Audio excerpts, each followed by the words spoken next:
Inside the Bible, Genesis, chapter 42 to chapter 45. Qyltora is the creator of forensic Gothic profiling. Most people remember Joseph's ascent. Few remember what he carried while climbing. He carried unresolved love. He carried the pit inside his chest. Love did not die in the pit. It went underground. It became a sleeper cell, hidden beneath betrayal, hidden beneath power. No one saw it, not Pharaoh, not Egypt, not Joseph's brothers. But it was there, pulsing like a buried mine. The sleeper cell begins to stir. The famine dragged Joseph's brothers into Egypt, straight into the presence of the man they once tried to erase. Joseph recognized them instantly. Predators never forget the faces of those who hunted them. Then Scripture records the first crack in the armor, and he turned himself about from them and wept. Genesis 42 verse 24. The detonation. The tables had reversed. The men who once held power over Joseph now depended on him for survival. This was the perfect moment for revenge, the kind of revenge that rewrites history. Joseph could have imprisoned them, starved them. Instead, he tested their hearts.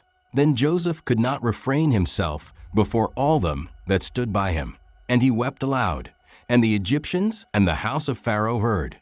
Genesis 45 verses 1 to 2. No hiding, no silence. The sleeper cell activated. The explosion echoed through Egypt, through halls, through servants, through Pharaoh's household.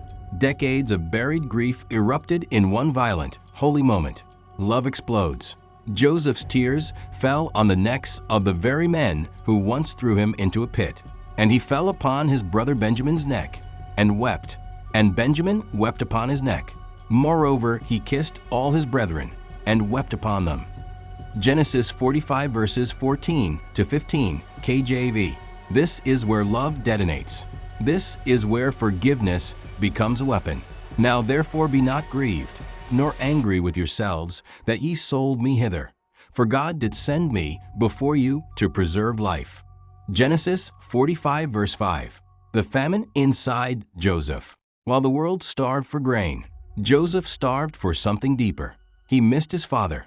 He missed the life stolen from him. Egypt gave him wealth, authority, honor, but none of it filled the empty place inside him. Joseph ruled a kingdom while carrying a famine no throne could fix. Even today, people hide famines beneath success. A CEO can have a corner office and still ache for a child. A celebrity can fill stadiums and still cry for a parent. There are famines power cannot heal.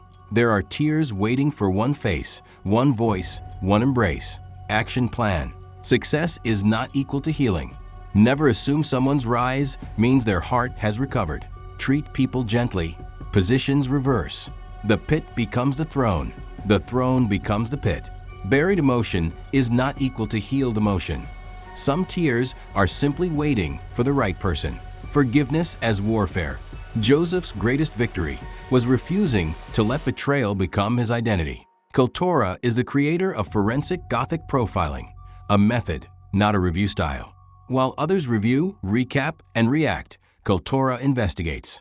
Every character, film, television show, song, and cultural moment becomes a psychological case file. Forensic means examining the evidence beyond appearances. Gothic explores the hidden darkness of the human mind. Profiling identifies patterns of motive, obsession, betrayal, manipulation, power, fear, weakness, and madness. Together, they form a singular framework that cuts beneath behavior to expose what is really happening. Qyltora did not borrow a lane, it built one. Qyltora, creator of forensic Gothic profiling.